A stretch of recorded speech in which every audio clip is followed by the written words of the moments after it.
gente está Você tentando. fica Eu de vou ficar aqui, ó. Isso, de frente pra cá. Daqui a pouco vocês têm que comprar uma O televisão, Guilherme tá vendo lá um uma jeito. câmera de TV. É porque Pra cá, pra você não enroscar a cadeira que você de vez em quando. enrosca, né? Bom, deixa eu ajeitar aqui. Que barbado. Bom, a gente tá vendo mesmo um jeito de melhorar. Tô vendo. A É, não- câmera da frente. mas ficou melhor. Ficou, porque O pessoal você vê. ficava de lado. De lado, agora eu fico de frente. Né? Né? Eu mesmo E às não. vezes você não percebia, mas você ficava assim, ó. É. Isso. Estamos tentando melhorar a técnica. Olha, eu fiz aqui um É, bastão de selfie. O pessoal anda demonizando o bastão de selfie, né? Tem gente que está achando que é o cúmulo do egoísmo. Sim, o pessoal é paranoico com tudo, né? Como assim egoísmo? O que é egoísmo? É que assim, de fato, em tudo tem pessoas que exageram, né? Até eles estavam falando que se você for em algum lugar que tem uma multidão, você vai ver aquela multidão com aqueles bastão. Não basta tirar o selfie, tem que ter um bastão. Quer dizer, você conseguiu transformar uma redução de tecnologia que é o celular, né, pequenininho, em você ter que levar um equipamento junto para estender ele mais para cima. Além... E o braço já é muito. Então tem muitas críticas, né? Mas é Mas o claro. braço assim cansa. Agora que é assim, ó. Não, mas a turma não é por isso. Eles, Mas é não, uma coisa que você tem que os entender. paranoicos contra o bastão e os paranoicos a favor do bastão, fica aquela briga hoje em dia, tá uma guerra civil, né? Aí ninguém imagina, por exemplo, que pode ter alguém que não seja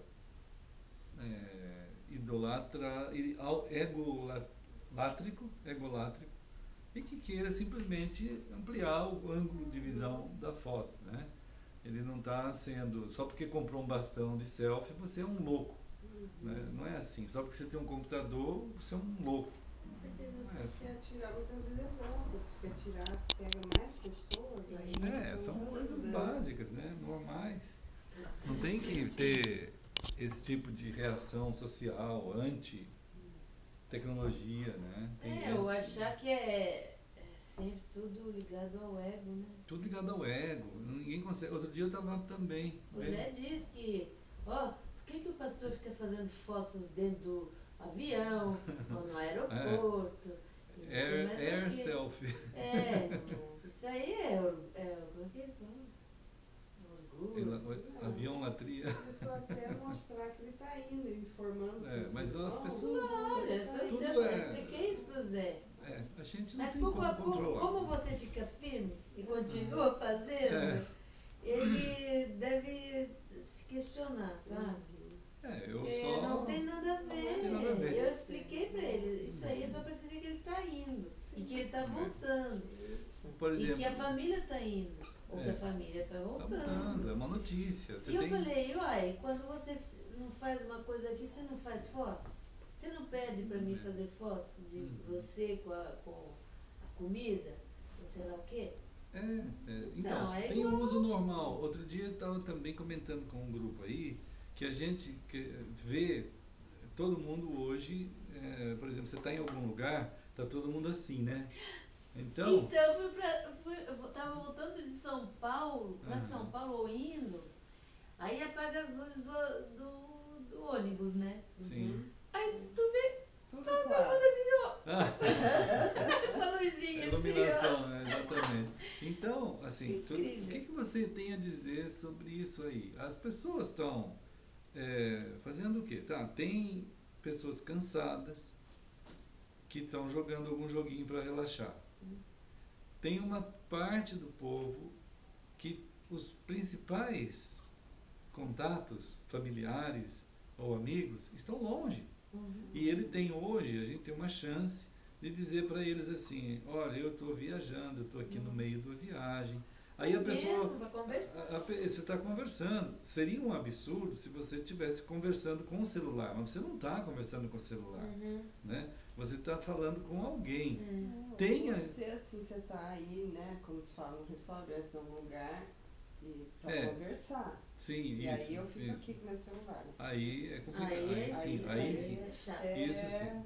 Né? Isso. Por exemplo, tem gente que chega no caixa, você chega, eles estão lá.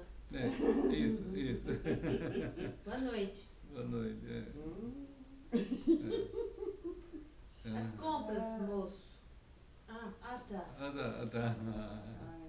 Isso mesmo. Né? Tem gente assim, que está desligado de tudo, realmente. Ele não está nem percebendo as fronteiras. Então, esses tipos de situação os jovens, deve ser o que eu cuidado. acho chato, não é chato, é problema, é um probleminha social. Chato porque é aquilo que a gente falou, né?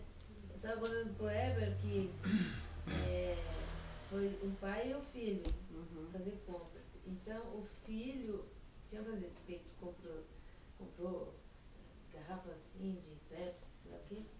Aí eu falei, seria legal vocês pegarem umas caixas mais simples, né?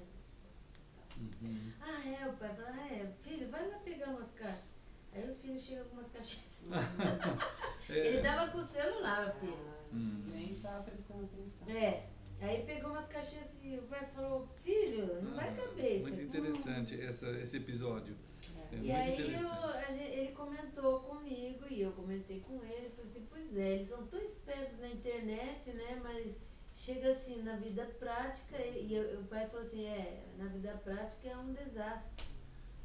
Ele falou, é um desastre. Não tem noção de nada. Porque não está acostumado a fazer. Não conversam, não falam uma frase não está integrado naquele estado que exige a integração. E não tem diálogo. Eu vejo os meus colegas. Então, isso tudo tem que ser muito mais cuidadosamente visto, tanto na hora da crítica, para você não jogar todo mundo que usa o celular, ou o bastão de selfie, ou o notebook, para jogar todo mundo na idiotice, né? Porque não é assim. Tem pessoas que realmente estão num estado de idiota, no sentido do QI, né? Porque ficou reduzido demais. Mas é preciso ter esse cuidado.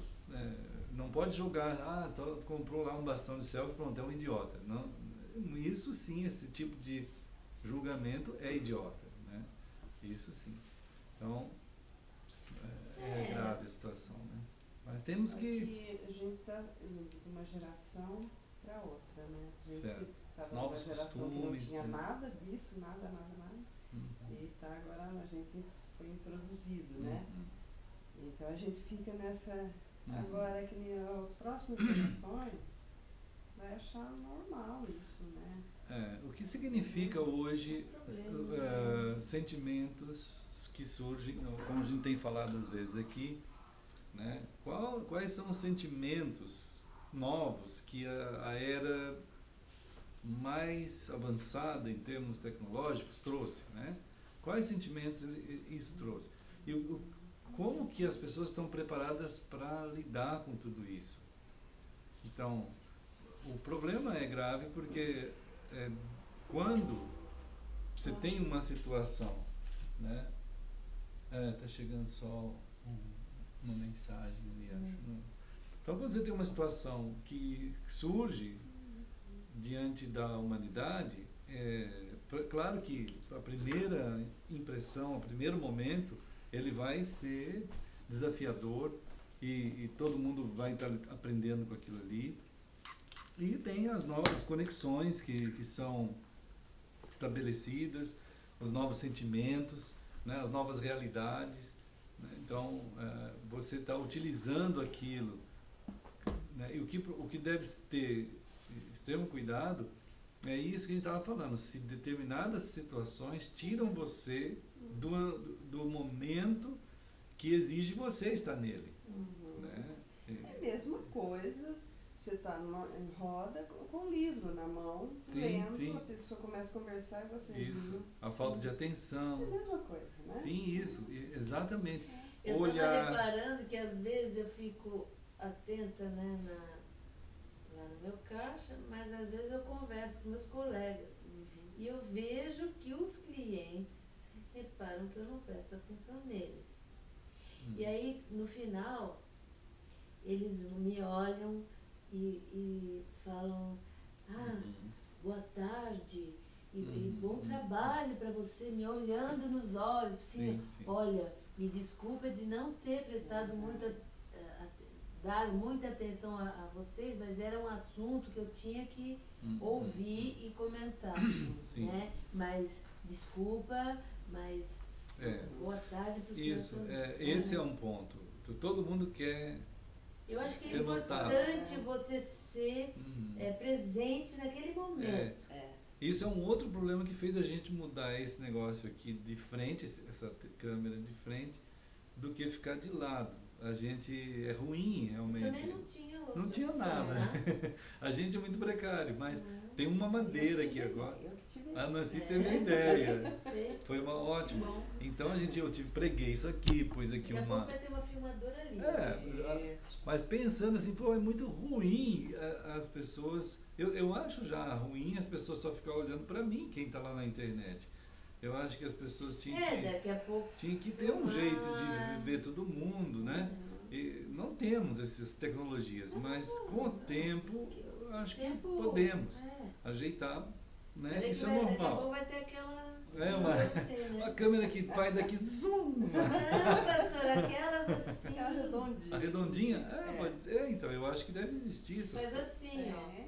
Ela te pega, e vai... uma aqui e outra ali. Aí vai... Sim. A Pri mesmo deixou aqui uma câmera que a gente está fazendo teste, para fazer teste com uma câmera filmando uma outra lá na Imperatriz. Nem tanto. Então, assim, ó, a gente vai indo. Mas, como a gente estava falando, ó, você estabelecer contato com o olhar é muito importante, né? O pessoal está lá, por exemplo, lá em São Paulo, né? São Bernardo do Campo, está lá o André, está lá a Letícia, está lá a Samira, né? Tá os irmãos em Campinas, né? Os irmãos fora do Brasil. Então, todos os irmãos, eu queria ter o contato com eles, olhar para eles. Então, eu sei que de alguma maneira eles estão lá. Então, eu queria olhar. Então, essas coisas a gente está falando, né? As tecnologias, elas produzem algo novo e nem sempre as pessoas todas estão preparadas psicologicamente para encarar aquilo novo. Ou para trabalhar com trabalhar com aquilo. Então eles olham o povo assim, eu estou falando com a minha esposa, tem uma coisa grave, ou eu estou falando da minha viagem, ou alguém me chamou para prestar contas agora, se eu não falar agora, isso passa. Então, só que todo mundo estabeleceu contatos extras, além do onde você está.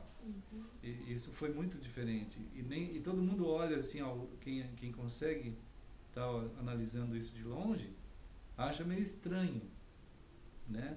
Mas é uma situação. Agora, como você falou também, se estivermos juntos, a gente tem que evitar, né?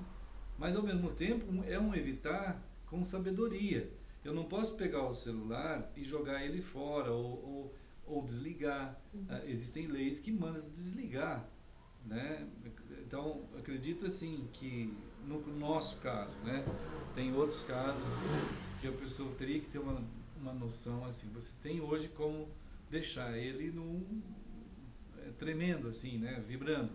Então, você está diante de um auditório, uma apresentação de piano, de música. É claro que é ruim ele tocar, né, mas você também, todo mundo sabe que eles podem me achar porque eu tenho um celular. Você, cada um de nós, os irmãos. Então, se você fechar isso e aquilo for uma coisa urgente, né? Porque o celular hoje é um jeito de você ir na pessoa direto. Então você tem que ter uma inteligência tecnológica de você de não desligar, tirar o som, deixar ele no vibração e pôr no teu corpo assim próximo. Se alguém te chamar, você tem que dar um jeito de ter um retorno rápido e dizer da tua situação.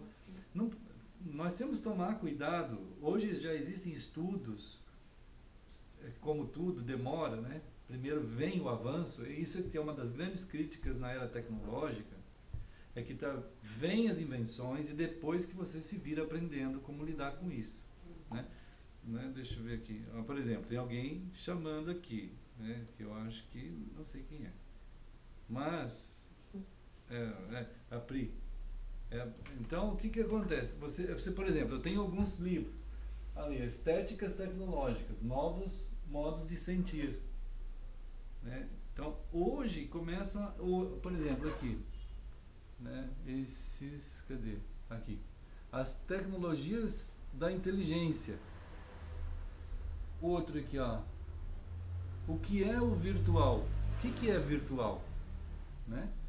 Então, hoje se começa a ter autores que começam a refletir sobre isso para lidar de uma maneira mais inteligente do que só fazer lei. Quem está usando o celular é um banana. Quem usa bastão de selfie é um egocêntrico total, idólatra. É absurdo, né? Então você não pode cair nessas psicologias populares de juízo popular. Tem que ter um processo mais inteligente para entender o que está acontecendo e ajudar o pessoal.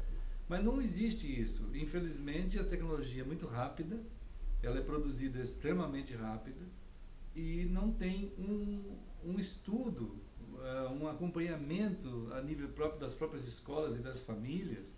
São poucos que dialogam dentro da tecnologia sobre o assunto, né? Então, mas é um desafio. Algumas chamadas de atenção demonstram que as pessoas, por exemplo, ficam com aqueles negocinhos assim, né? Para ouvir. Os fones e tudo. Fones. Né? Ou ficam falando no telefone, assim. Sim. Né? Sim. De repente, você chama atenção e a pessoa, desculpa. Quer dizer, na realidade, a pessoa não está querendo... Muito contato.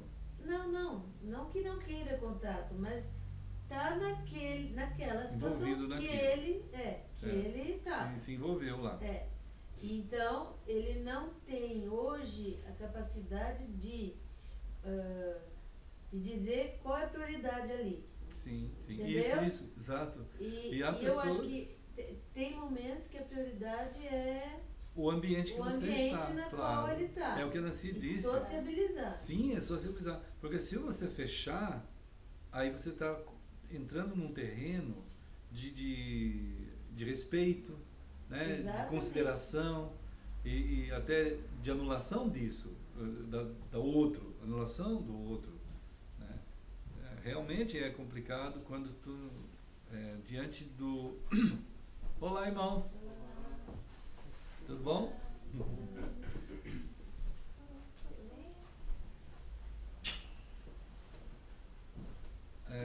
Você tem, por exemplo, dentro dessa pergunta, né, desse autor, por exemplo, o que é o virtual? O que é o virtual?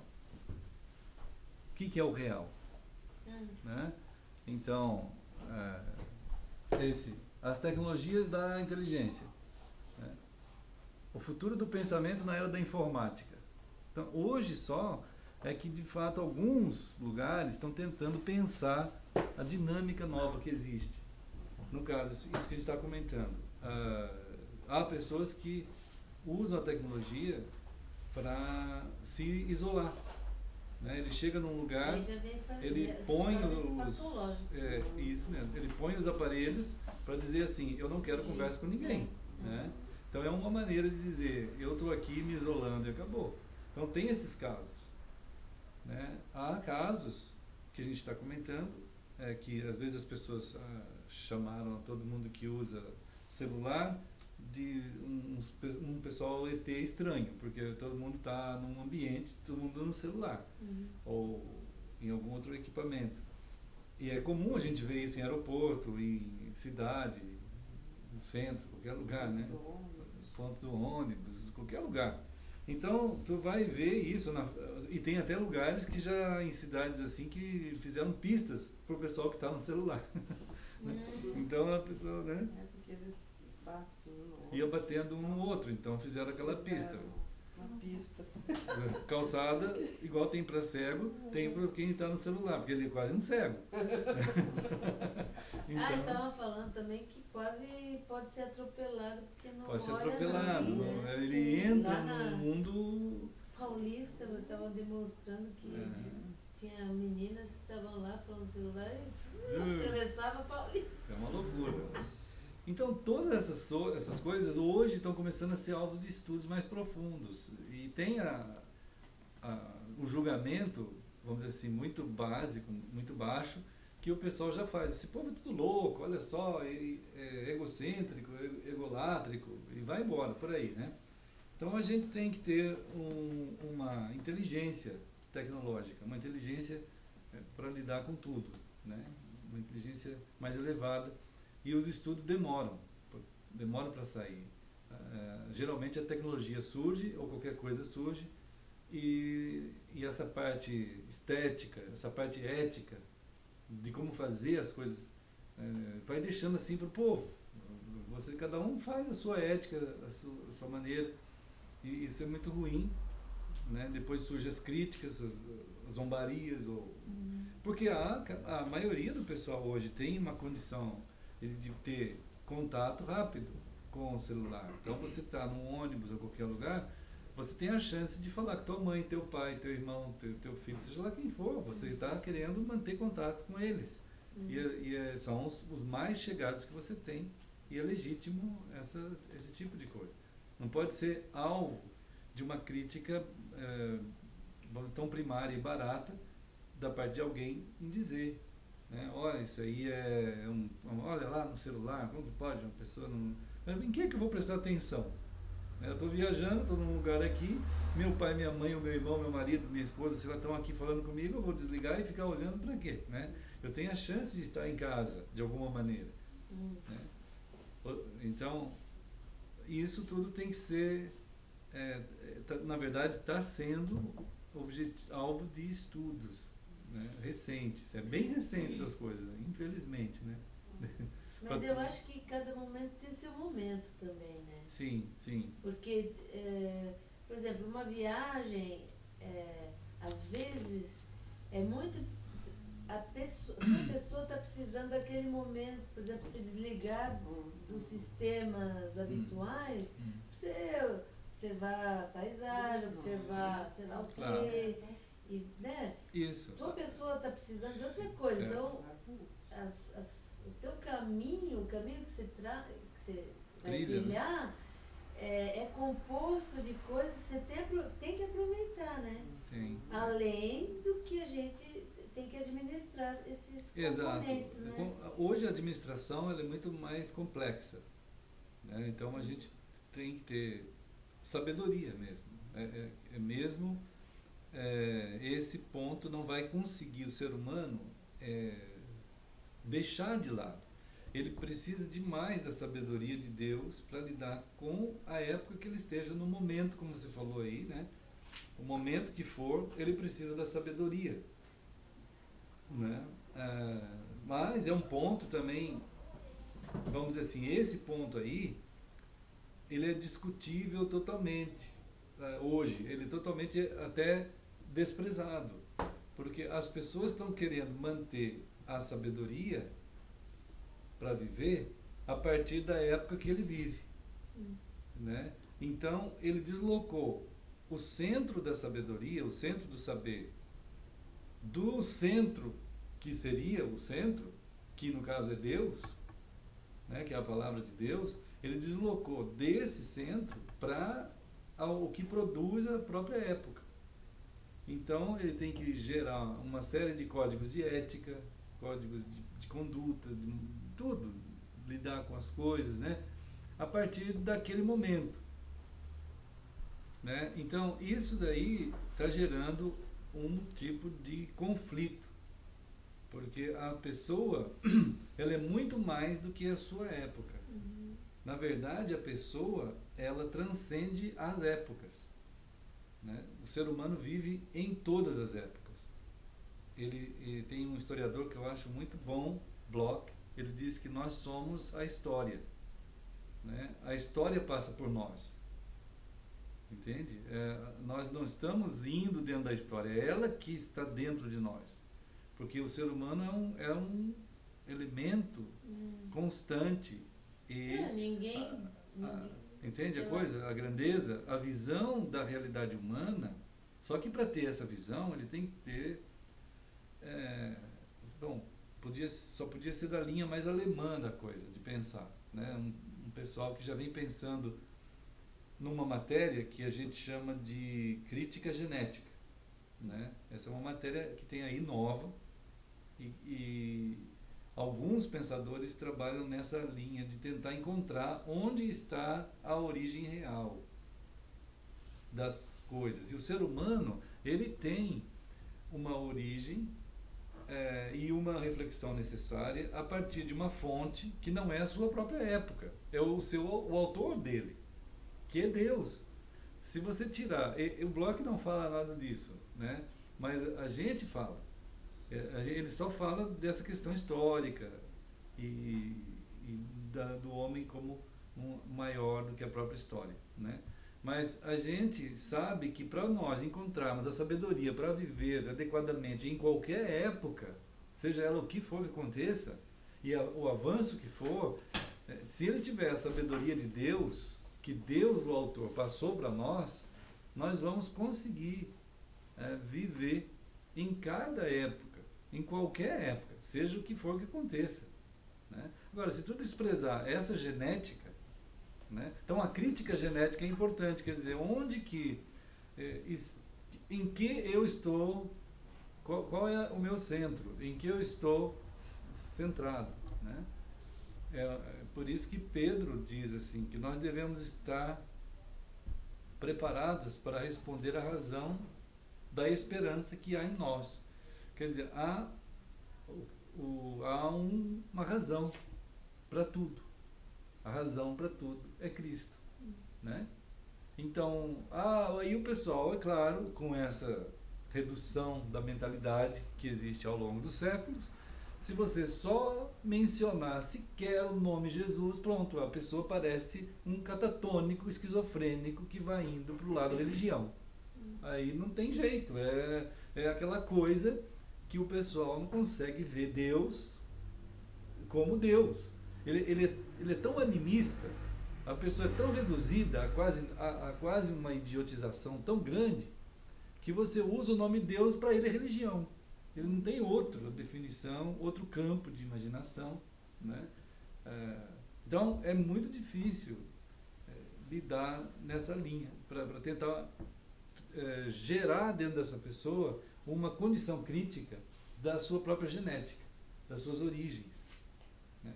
Então a nossa caminhada, nós aqui como povo de Deus, é dentro dessa visão de que nós estamos sendo conduzidos ao centro verdadeiro das coisas, né? Para que haja em nós saber para lidar com qualquer uma situação, né? Saber para entender, ter condições de trabalhar com as ciências que estão à disposição da nossa vida. A ciência, não é isso? Diz lá em Provérbios que o temor do Senhor, né, é o princípio do saber. Provérbios 1, 7, 8 ali, né? O temor do Senhor. Quer dizer, há uma necessária localização do ser humano para ele estar dentro das eras, das épocas, né, vivendo de uma maneira tal que ele seja o que ele precisa ser. É muito mais complexo um ser humano do que qualquer coisa, qualquer figueira lá que Jesus encontrou e não estava dando fruto. Ela era uma contradição ao ambiente das figueiras. Era uma contradição. Então não pode ser assim. A figueira é uma figueira, a glória dela é da figueira, da figos, né? Então, quando você está dentro... Ontem, conversando com o Pedro lá na casa lá do Jais, ele falou assim, olha, vocês têm que entender uma coisa. As plantas, para produzirem o que ela tem que produzir, elas têm que seguir o figurino. Aí eu falei, mas Pedro, é isso? Você pegou a coisa, né? A vida da gente é assim. Se a gente não seguir o figurino, agora qual que é o figurino? Como é que eu vou saber o figurino? Né? Não, mas tem uma coisa que é o ensinamento da natureza, como tem que ser. Eu falei, então, é assim mesmo. Você tem que ir na genética da coisa para descobrir exatamente como aquilo é e viver daquele jeito. Né? Então ele começou a explicar lá como planta as coisas, abóbora e tudo, e depois banana, um monte de coisa, né? E, então, a mesma coisa, e muito mais complexo é o ser humano. Né, irmãos? Então, o debate do ser humano com o seu tempo, ele não vai acontecer direito se ele esquecer dessa crítica, dessa busca, né, de comparar, de buscar o seu lugar, como ele é, né? A sua complexidade, assim, tudo que compõe ele como gente. E isso precisa do autor, né, de Deus. Então, o nosso diálogo com as pessoas em nossa volta, para que eles não fiquem tolamente vivendo, é igual esse negócio do bastão de selfie, né? Todo mundo tem hoje várias pessoas criticando todo mundo porque fica usando esse bastão. Até saiu uma reportagem na última revista da Azul falando sobre essa coisa da loucura do bastão. E eu estava lendo essa reportagem, achei incrível, como que falta discernimento profundo nessa área da crítica. Eu sou bem crítica, mas o bastão não me incomodou. Não, assim, mas é incrível. As pessoas... Todo mundo sai na foto, pode ser útil às vezes. É isso. Então, você pode acompanhar, por exemplo... É um exemplo, né? No sábado tem aquela menina e um menino jovem que faz... Não sei como é que chama. Programa, da Globo. E ela faz trilha e tal, e vai comentando e não sei o quê. Com esse bastão, eu achei super interessante. Ela faz a gente compartilhar aquele momento. Tem que ter muito cuidado. Então, por isso que essa quantidade, né, de conteúdo que a pessoa vai adquirir para viver o seu tempo, ela tem que ter uma qualidade também. Né? A qualidade que precisa ter para o ser humano, ele tem que hoje o grande desafio é que se saiba voltar à genética real das coisas, a gênese das coisas. Né? E a gênese está no autor, ele que fez o ser humano e colocou os parâmetros de tudo. Né? Isso é difícil, né? Tá muito complicado, como a gente tem procurado conversar juntos aqui, porque o ser humano perdeu essa relação com a sua genética real lá em Gênesis 3. Então nós temos que estar preparados, né, para responder à razão da esperança. Quer dizer, o Logos, essa é a apologética do Logos. Quer dizer, a defesa da razão correta. Logos, né, Jesus. A palavra Logos é para Cristo. Então existe um centro verdadeiro de todas as coisas, da qual derivam todas as coisas. João diz que todas as coisas foram feitas pelo Logos. Então, o Logos, a razão, ela não é uma coisa filosófica. Ela não é um argumento filosófico, a razão. Não adianta o Kant ir atrás da razão como argumento filosófico. É uma pessoa, né? Então, a filosofia não vai alcançar essa profundidade. Ela pergunta, mas ela não alcança, porque há um problema grande no ser humano, né, que ele não quer pensar sobre isso, que chama-se pecado. Né? A gente tem que ver a questão da separação, da quebra da relação com o autor. Então, o ser humano é muito mais complexo.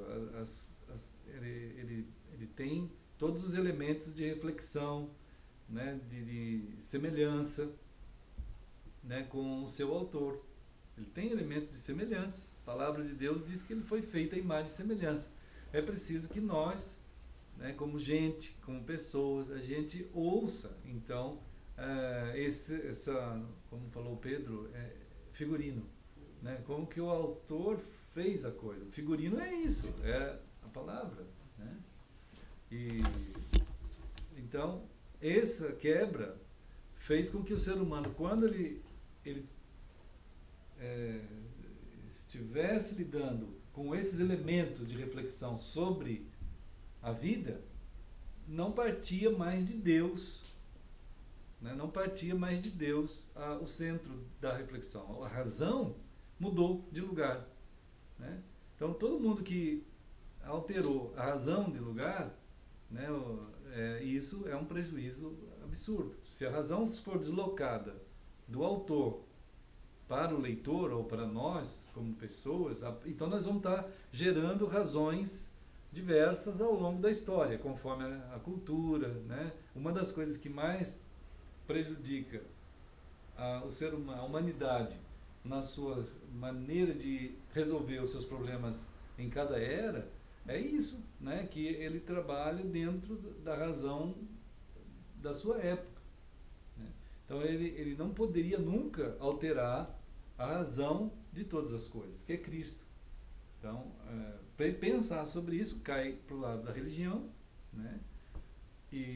Ou cai para o lado antropológico, né? É uma coisa pessoal, fica só a humanidade como centro, ou a ciência, ou a política. Então hoje são várias colunas que estão tentando assumir, e o pessoal da sociedade, olha, então vamos ver o que pode ser, quem sabe juntar tudo isso, né? Vai dar para nós uma nova humanidade, né? Então existem movimentos multidisciplinares, né?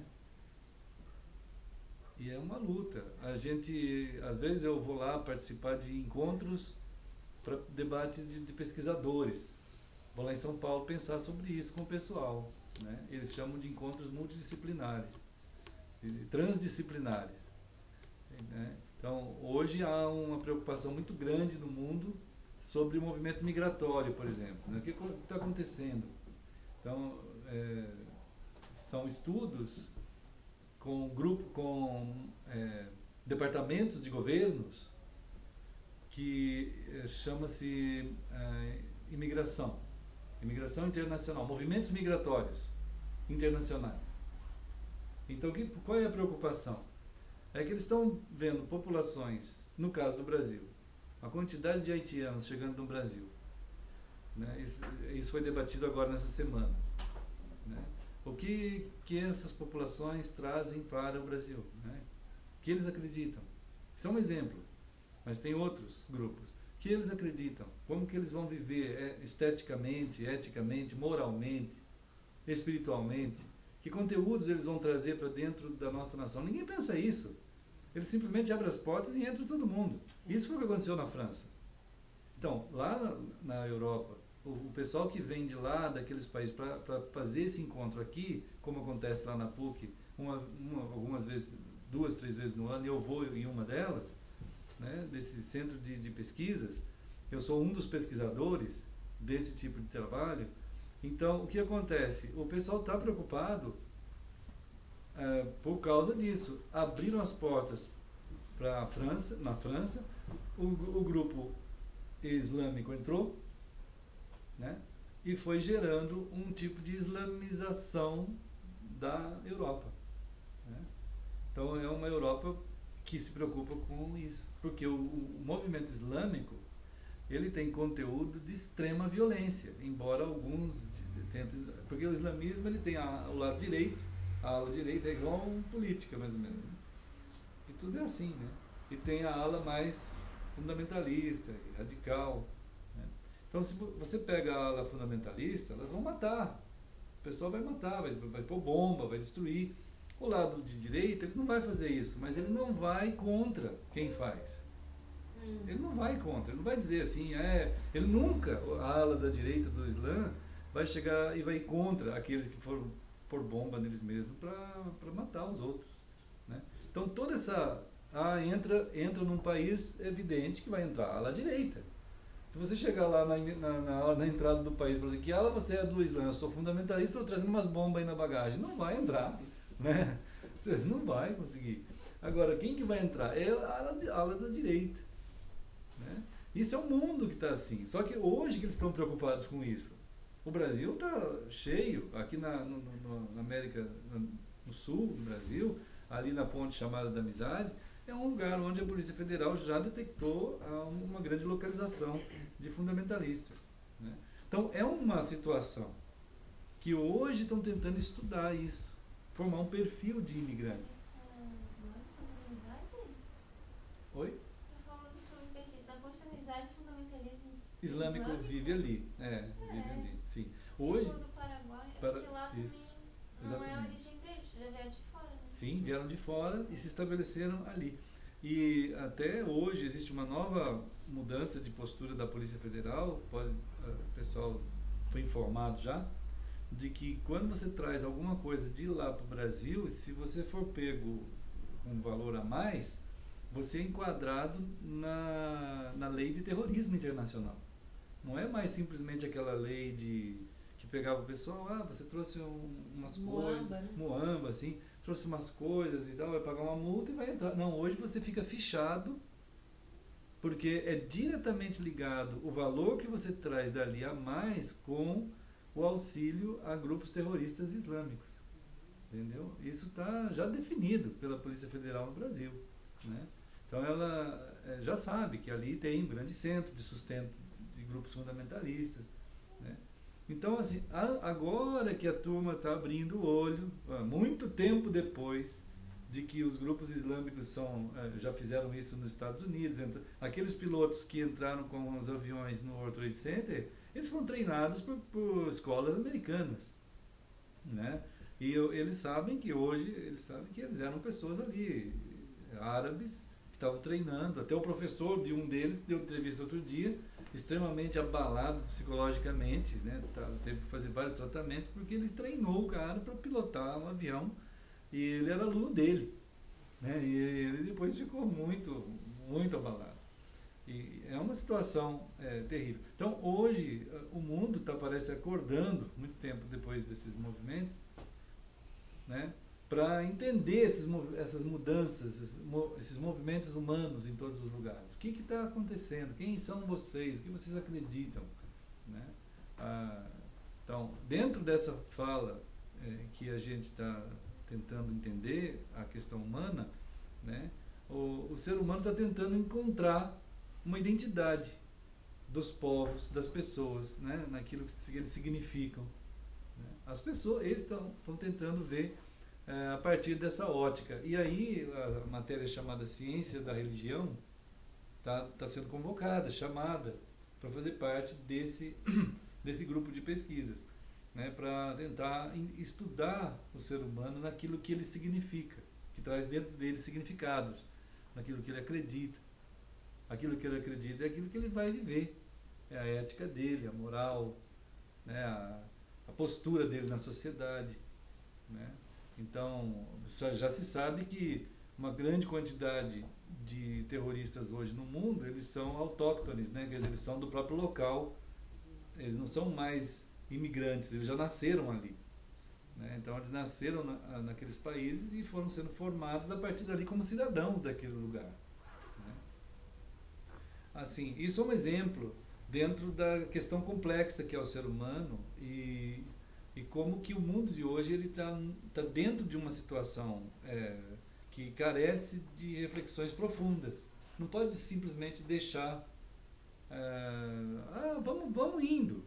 Né? O próprio movimento do Ocidente, democrático, aberto, né? Ele não tinha dispositivos dentro dessa democracia ampla e irrestrita praticamente, quase, né? Você tem, para você, vamos dizer, defender a própria situação de liberdade. Então, os grupos fundamentalistas, sabendo que você pode chegar num Ocidente que defende até o direito de você se expressar do jeito que você quiser, você pode até fazer sexo na praça, se quiser, faz, né? Em determinados países é assim, né? Então, você pode usar droga, você pode explodir alguém. Então, quer dizer, é tudo livre. Então, quando o Ocidente foi pego diante de uma imoralidade, diante de uma violência que extrapolou todos os limites, eles começaram a cair em si, falar assim, mas espera aí, não pode ser assim, a liberdade tem que ter limites. Mas é evidente que tem que ter limites. Mas não ligaram em nome de uma filosofia de liberdade que não é contemplada pela própria verdade, da raiz da verdade. A raiz da verdade. Então você nota que a fabricação da democracia, que foi surgindo pela Bíblia, ela, ao se esquecer da Bíblia, ela alterou a razão de liberdade. Alterou, né?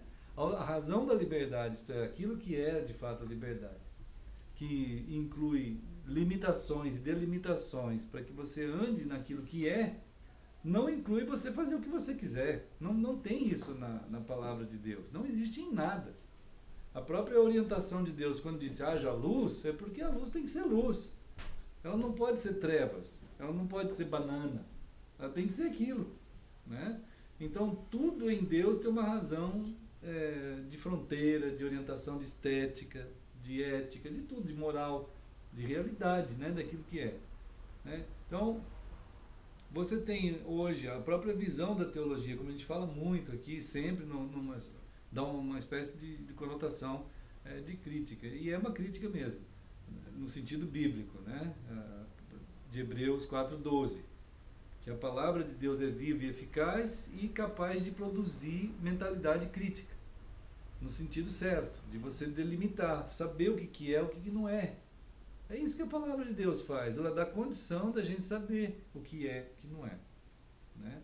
Então, quando a gente está indo, nós, é claro que vai ser uma porta estreita. A palavra de Deus é muito estreita. Mas a teologia hoje, ela acompanha. Como eu vi lá, eu estava lá nos debates, junto com o pessoal, e o pessoal, assim, uma doutora lá, estava dizendo assim, eu sou a assembleiana mais católica que tem. Ela falando para ela e o marido dela numa conversa. E o meu marido é o católico mais assembleiano que tem.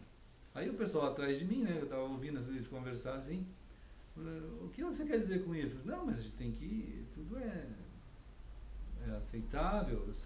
Então toda a visão de debate, ele vai numa direção, mas ele encontra ele mesmo como impedimento de avançar, né? Porque ele aceita tudo. Então, o estudo que está tendo lá, as pesquisas, as dúvidas, as lutas, o espanto que o pessoal tem, né, diante de movimentos radicais que são violentos, ou diante de uma teologia que aceita qualquer coisa, ao mesmo tempo pode parecer muito bonitinho para todo mundo, porque tem que aceitar tudo, mas ao mesmo tempo eles acham que, não, se nós conseguimos trabalhar essas pessoas de uma maneira tal que eles sejam reeducados, eles podem mudar e não vão querer explodir ninguém, pode montar o islamismo deles aqui, fica todo mundo fazendo piquenique lá no parque, né, comendo pão, tomando suco, e fica bonitinho, eles ficam lá ajoelhando em direção à Meca e nunca mais vão querer explodir ninguém, né?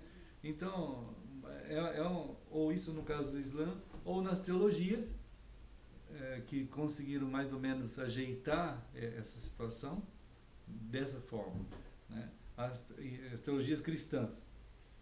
E nada referente à palavra, né? Nada referente à palavra.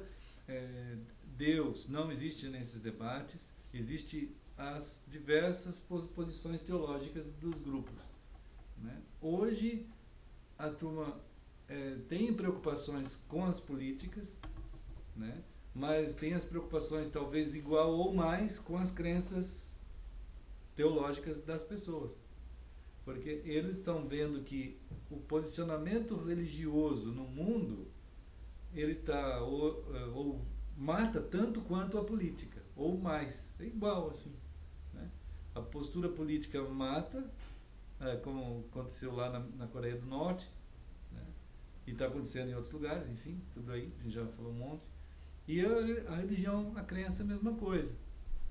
Mas, por a questão, uma vez lá na reunião, eu tive um tempo para falar, e eu estava falando assim, nós temos que ter uma ideia, gente, pelo menos um pensamento. Nós estamos aqui falando de todo tipo de crenças, mas a minha posição aqui é, vamos imaginar que exista um Deus, né? Vocês estão falando em uma pluralidade de deuses, mas então, se vocês estão falando em uma pluralidade de deuses, eu gostaria de dizer que se houver um Deus só, né, ninguém está pensando nisso aqui, né? Cristãos, não cristãos, até se levantou um lá dizendo assim, eu não posso aceitar essa ideia de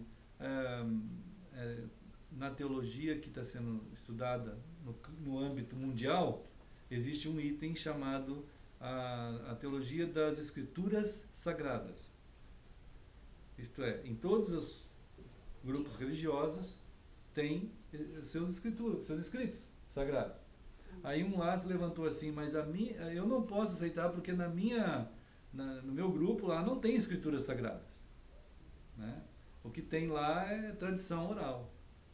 Aí teve um debate, aí no final foi explicado que nesse item foi contemplado os que não têm escrituras sagradas, é só um tópico, mas pode entrar também quem só utiliza tradição oral, como no caso do movimento de Umbanda, né? Então não tem nada com escrituras sagradas, ali é tudo aquelas coisas que baixa nas pessoas, aquela coisa diabólica que vem. Ninguém falou que era diabólico lá, se falasse ia ser expulso na hora, né?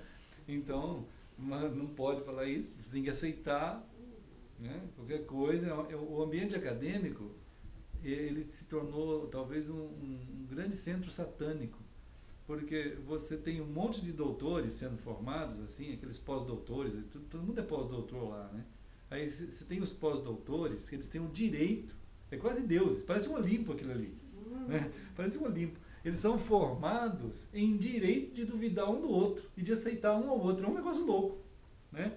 Aí um fala uma coisa que parece um negócio assim, ultra respeitoso, só falando.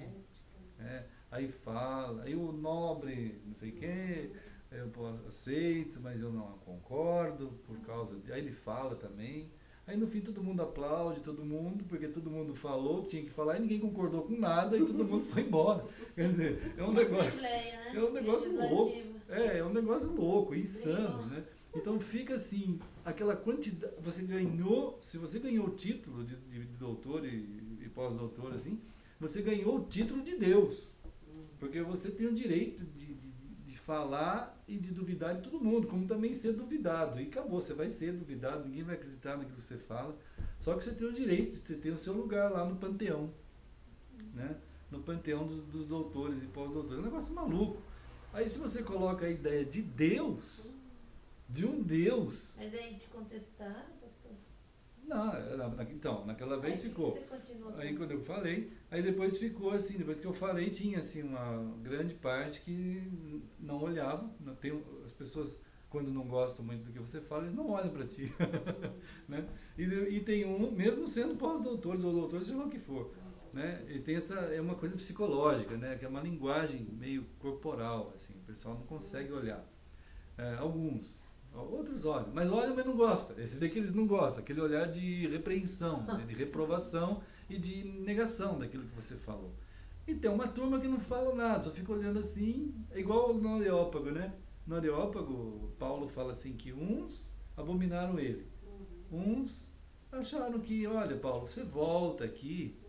Até depois lá me falaram assim, o senhor está vindo de onde? Do sul, de Florianópolis. Sim, não sei o que, foi assim. O senhor volta aqui para a gente falar mais. Aí até o padre que era diretor e é ainda do Centro de Pesquisas de Ciência da Religião ligou aqui, ele queria saber mais coisas e tal. Mas aí depois, um pouquinho, eu acho que uns 6 gostaram e vieram conversar ali no final sobre essa postura da postura de uma verdade, né? Pô, uma verdade, não tem cabimento você falar duas verdades, né? Né? Você tem 2 mais 2, como diz um amigo aí, que ele fala 2 mais 2, tem uma multidão falando que é 5, mas tem uns 2, 3 falando que é 4, né? Então, quer dizer, vai ser 4, não importa se tem 300 mil falando que é 5, né? Então, a gente está numa situação que a alteração da razão fez com que a razão se tornasse uma aberração. Mas ela ficou aceita pela maioria, né? Então nós hoje, como pessoas de Deus, no meio de tudo isso, então a gente vai, ouve isso, ouve aquilo. Eu fico tentando, quando eu vou, ouvir que nível que está as coisas, mas cada vez pior, né? Aí eles ficam fazendo aqueles estudos tão desesperados, porque a coisa está piorando por todos os lados, né? A ciência está nessa confusão. Né, chegando ao ponto de as últimas afirmações dizer que não teve nem a evolução nem Big Bang, o universo é eterno, né? Quer dizer, sempre existiu. Isso é uma loucura total, mas você está vendo que as coisas são finitas, que elas acabam, né? É evidente que se uma coisa fosse eterna não ia acabar nada, né? Tudo ia se manter sempre, né? Mas as coisas desaparecem, elas somem, e até estrelas elas acabam. Mas as pessoas, para não dar margem, a grande questão humana dá cada vez mais a impressão de que ela tem ódio de Deus. Ela quer admitir tudo menos Deus, né? Então, é evidente que é isso mesmo. A palavra de Deus fala isso, né? Então, a nossa postura como povo de Deus dentro de um ambiente desse tipo é um desafio muito grande. Né? Como é que a gente vai dialogar com esse povo que está massacrado? A mentalidade foi reduzida. Então nós temos a graça de Deus para a gente caminhar. E como Jesus, né, irmãos? Jesus disse lá em João 15, que a gente estava vendo. Né? Então a gente tem João 15 aqui na Escritura, quando Jesus disse isso. Vocês estão dentro de um ambiente terrível, mas eu sou a videira, né? De mim vem a vida, vocês estão comigo. Então nós precisamos aprender de Cristo, permanecer em Cristo, né? Não existe como você conjugar aquilo que não é com aquilo que é. A teologia fez isso, todas as outras ciências também fizeram isso, mas Jesus disse: eu sou a videira verdadeira. É nele que a gente precisa estar, né? É ele que vai produzir em nós aquilo que precisamos receber como gente, como pessoas, para a gente viver. É dele que vem, é de Cristo que vem, né? Então, quando você coloca dessa forma para as pessoas, assim, eles não vão entender, porque toda a estrutura de saberes foi montada pelo homem, né? Ele esqueceu da realidade real. Ele não só esqueceu, ele perdeu o contato. Mas mesmo Deus buscando ele pela palavra, né, hoje já se tem articulações suficientes para a pessoa desconsiderar o ato da busca de Deus, né? Já se formou uma série de considerações humanas que você tem as evidências extremamente grandes em relação àquilo que aqui está escrito como verdade absoluta em relação a qualquer tipo de afirmação humana. Não é uma coisa religiosa. Quando você pega para examinar com critérios científicos a Bíblia, você vai ver a total diferença entre tudo que existe aqui e tudo mais que foi produzido pelo ser humano, né? Além do que o que está escrito aqui, toda pessoa que é alcançada por essa palavra, do jeito que ela está aqui dizendo, ela é mudada, ela é transformada. Se não fosse isso com a gente, não teria sentido, né? Paulo chega ao ponto de dizer que se nós estivéssemos seguindo o que está escrito aqui só porque isso aqui é legal, a gente seria miserável, porque não tem sentido algum. O que está escrito aqui, por si só, remete a gente, chama a gente a um contato com o Criador. Não pelo que está escrito em si, senão não adianta só. Não vai significar nada, né? Então, não vai haver esse eu sou a videira, né? Vocês têm que ter a visão de que a minha palavra está chamando vocês, a minha palavra é tudo que está aqui, mas ela está chamando vocês para mim, para Cristo, né? Para esse contato, né, gente? E como Jesus fala aqui, ó, permanecei em mim, lá no 4, né? Bom, no 3. Ou no 2. Bom, no 2. Todo ramo que estando em mim não der fruto, ele o corta. E todo que dá fruto, limpa. Quer dizer, se você está lá, encostado em Cristo, mas não acontece nada, é esse caso. A pessoa está simplesmente lendo a palavra de Deus, tentando receber alguma coisa. Mas a Bíblia, olha só. É legal a Bíblia, vamos fazer um grupo aí de estudo bíblico, ou é uma boa coisa para a moral. É o que as igrejas estão transformando-se, né? Em centros de valorização social. E as pessoas gostam, porque, enfim, essas coisas fazem bem. Não é possível, não tem como ter uma relação com Cristo. Mas, e todo que dá fruto, então, porque o fruto só surge quando você de fato está ligado, né? Você está ligado a Ele, Jesus. O fruto só surge por isso. Não adianta você pegar um galho e encostar na árvore. Não vai produzir nada. Você tem que estar ligado, ele tem que ter saído da própria árvore. Então, isso saiu, nós saímos dele. Não fomos encostados nele, né? Nós saímos dele, então dele vai precisar ser trabalhado. E como é que trabalha Cristo em nós? Diz aqui no versículo 3, olha, ele vai limpar, mas como é que limpa? Pela palavra, né? A palavra de Deus, ela alcança as dimensões do nosso ser, naquelas profundidades imensas que temos, tanto complexas quanto de dimensões eternas, né? E que faz com que a gente tenha a condição de vida que esse tipo de estrutura precisa. A palavra faz isso. A palavra é de Deus. Quando você veio dele, a palavra faz isso em nós, né? Então, isso aí acontecendo faz com que a gente permaneça em Cristo. A gente permanecer, né?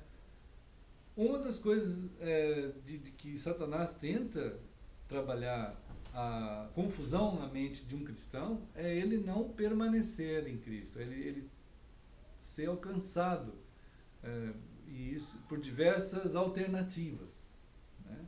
Alternativas. E isso está muito bem feito nos dias de hoje, como a gente tem falado, né, irmãos? Olha, você vê a quantidade de cristãos sendo enganados por essa multidão, né, de pastores, e produzindo o tempo todo benefícios, né, para cristãos. Então é muito comum, chegou a tal ponto que as pessoas falam assim: eu vou para a igreja, né?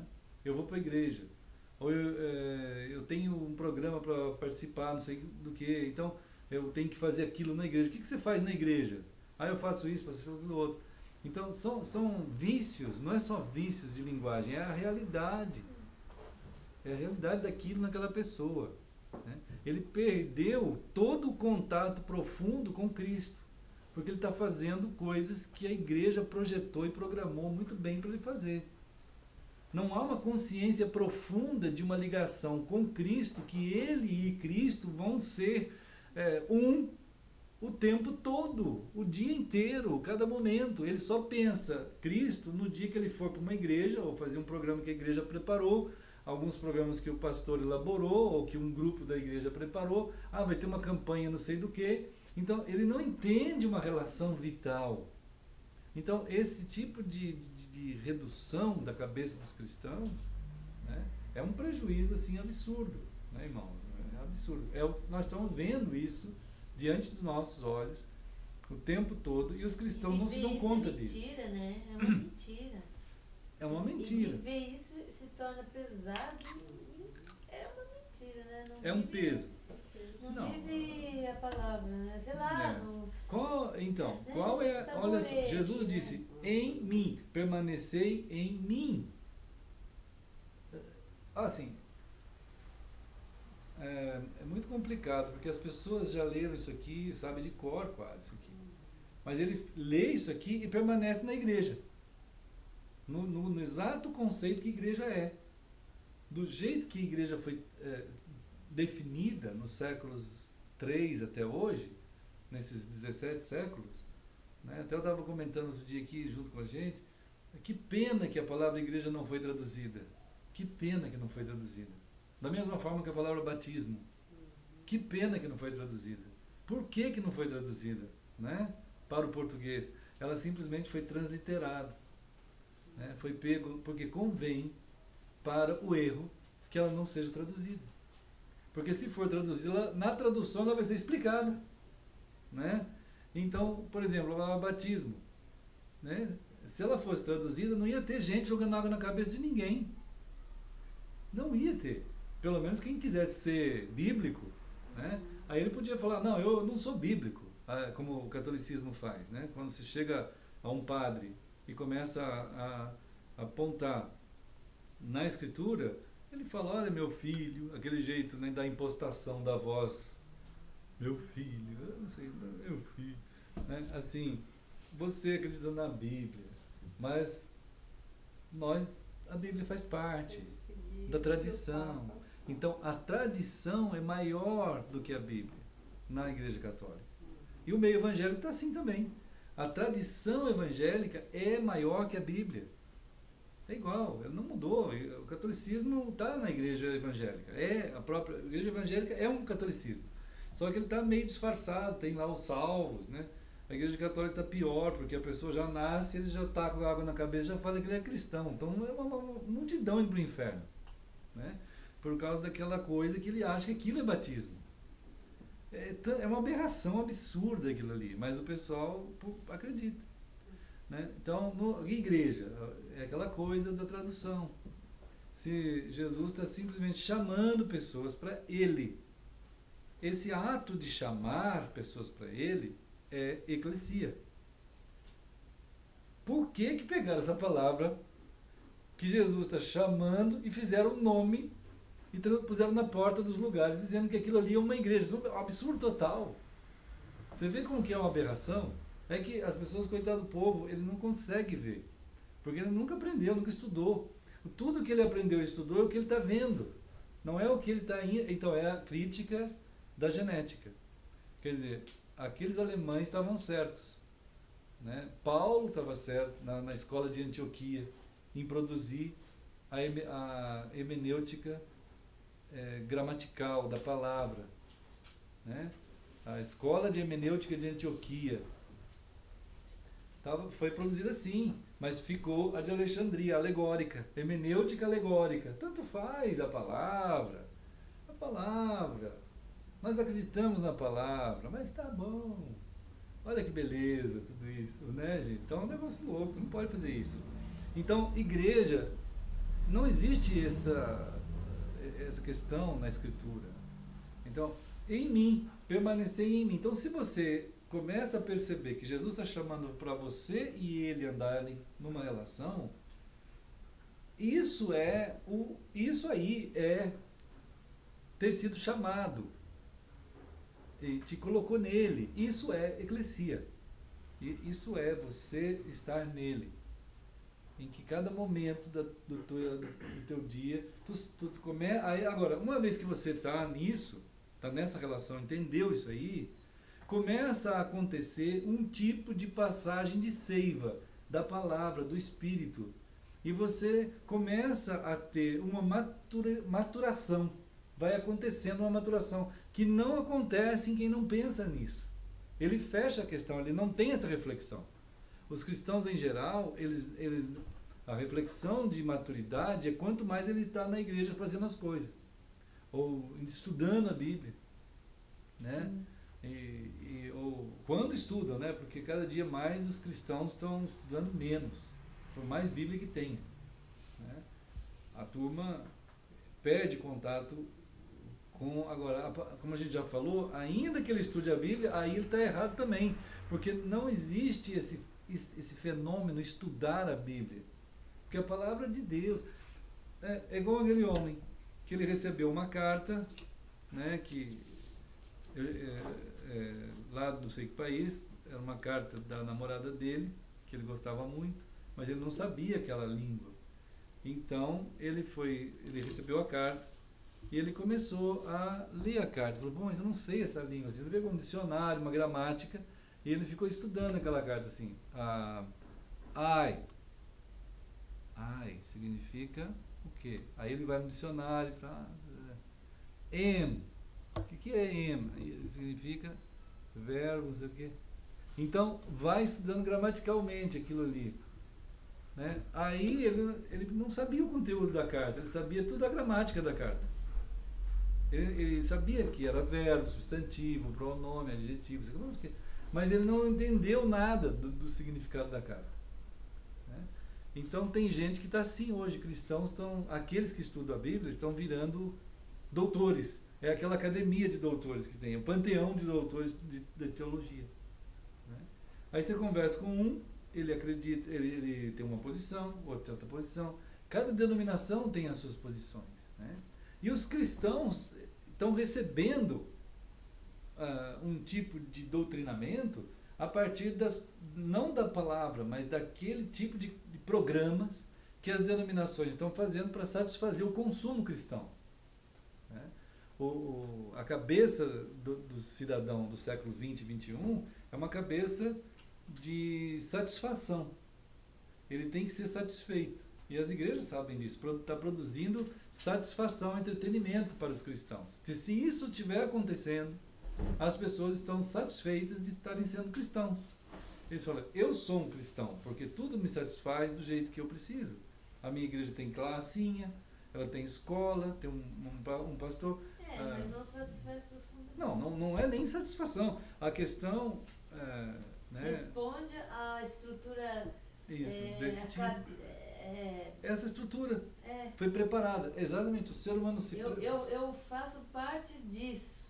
Uhum. Né? Como que é aceitável. Surgiu um tema ontem muito interessante, que a gente viu Edir Macedo deitado numa banheira de ouro, e ele diz lá que ele recebe as revelações de Deus quando ele fica lá deitado. Né? Então ele mandou fazer uma banheira, e lá ele deita só que ele não deita nu, ainda bem, ele deita só de roupa mesmo, ele fica lá com aquela barba, imagina-se que ele queira ser um profeta do Antigo Testamento, aí ele fica lá esperando a revelação de Deus, que claro que não tem nada disso, não tem nem revelação, não tem nada, é só um aparato. Né? Aí teve uma outra pessoa que disse que, vários foram falando, várias posições de vários pastores, tem aquele que assopra na mão e joga em cima dos crentes, os crentes caem, ele fala que é o Espírito Santo que vai chegar lá naquela galeria, ele sopra assim, parece que ele está jogando uma pedrada nas pessoas, né? Aí as pessoas lá em cima caem, quer dizer, um negócio é maluco, né? E teve uns que tiveram que falar línguas porque senão apanhava, né? Se você está num grupo e você não fala língua, você leva pancada, porque eles vão dizer assim, é hora de falar língua, se tu não falar é do diabo, e pá, dá pancada em cima da pessoa. Então eles diziam, eu tive que falar, porque senão eu apanhava. E o pior é que tinha outro que tinha que interpretar, né? E aí o outro interpretava, porque se não interpretasse apanhava também. Irmãos, negócio louco. É claro, isso é a aberração, o lado da aberração da coisa. E tem o lado daqueles entretenimentos que a gente viu, por exemplo, você hoje, se você estudar psicologia, você vai encontrar mais de 300 tipos de doenças catalogados dentro da psicologia. Né? Então você tem lá aquela quantidade imensa de síndromes. Né? Síndromes de quem olha para a direita. Então, se você ficar só olhando para a direita, você já é catalogado como um que tem uma síndrome de olhar para a direita. Se você ficar olhando só para a esquerda, você tem síndrome de quem olha para a esquerda. Enfim, tem lá uma síndrome. Todo mundo tem uma síndrome. 1 ou 2 ou 10, né? Então, tem os pastores espertalhões que eles estudam esses ramos da psicologia, eles vão estudar, eles são espertos, e eles transformam todas as síndromes em figuras humorísticas, bem-humoradas, né? Então tem pastores, como alguns irmãos estavam comentando ontem, que ficam falando assim, a mulher é um quarto vazio, sei lá, não, vazio é o homem. O homem é um vazio e a mulher é um não sei o quê, uns cabos de fios descascados. Aí, quando o homem chega em casa, ele pula para dentro do quarto vazio. Aí ele fica lá, qualquer coisa, ele fala assim, o que você está vendo? Nada. Do nada, acho que é nada, uma coisa assim. O que você está fazendo? Nada. Aí, então, os caras são extremamente espertos. E, é claro, ele cataloga, no catálogo de problemas psicológicos, transforma isso em uma linguagem humorística e prega isso. Aí os homens vão se ver naquilo ali, as mulheres vão se ver naquilo ali e falam, maravilha, esse pastor é maravilhoso, né? Então, e pior se rir ainda, né? Porque se rir na oratória, quando a gente estuda em direito oratória, existe uma máxima que antes de você iniciar qualquer palavra, você tem que contar uma piada. Porque você tem que fazer o povo rir, porque o ato da humoração do ambiente faz com que você conquiste as mentes. Isso é uma estratégia política, usada na política, usado na teologia. Quantas vezes eu aprendi isso em homilética? Homilética é a arte de pregar. Quer dizer, você tem que fazer uma piadinha.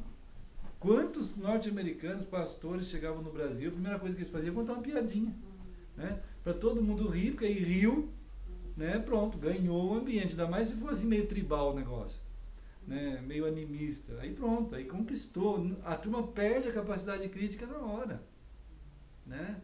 Porque o ato de humoração é um ato de confiança muito grande.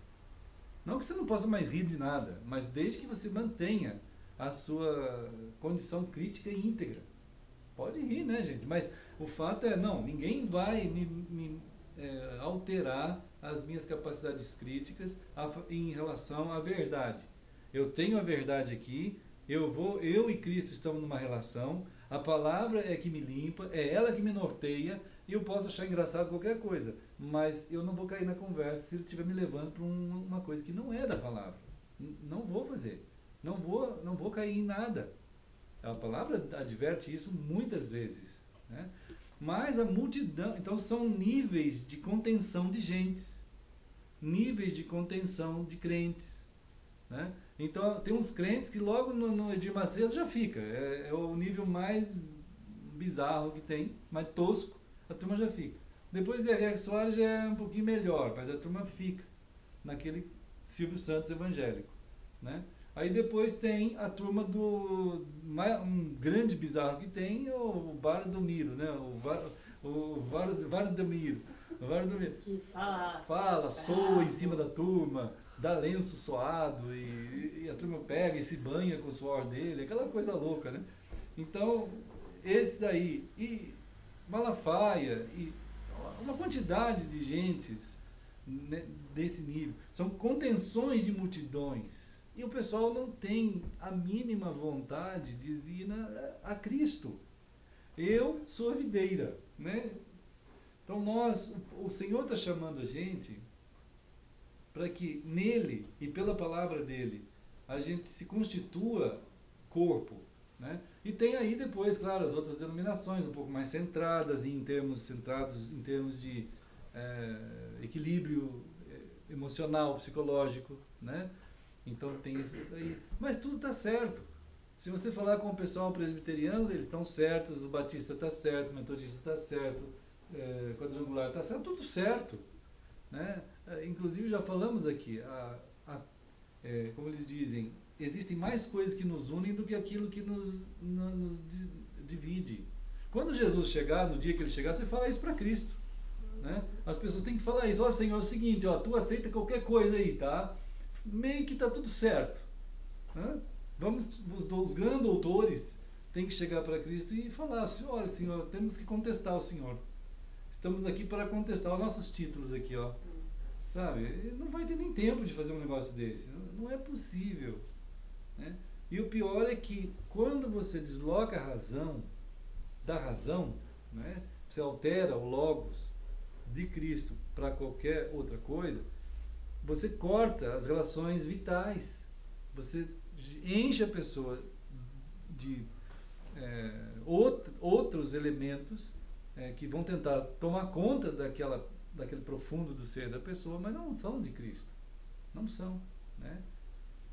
Então aqui, permanecei em mim e eu permanecerei em vós. Né? Né, irmãos? Permanecei em mim e eu permanecerei em vós.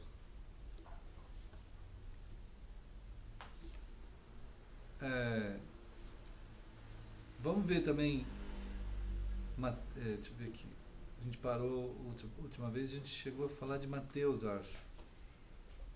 Já.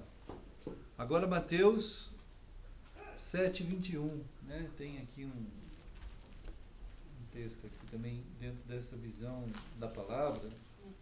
Mateus 7. Essa advertência de Jesus, eu não sei assim quanto que as pessoas pensam sobre isso, né? Mateus 7:21. Mateus 7:21. Bom, começando lá do 13, Jesus está dizendo que a porta é estreita, né? Como diz um ditado do Facebook, né? Um desenhinho, que a porta não sofreu reforma. E esse é um dos textos legais, né, que tem lá. Ela continua estreita, mas o pessoal lê e parece que não aconteceu nada, né? Então ela é estreita. Por que é uma porta estreita?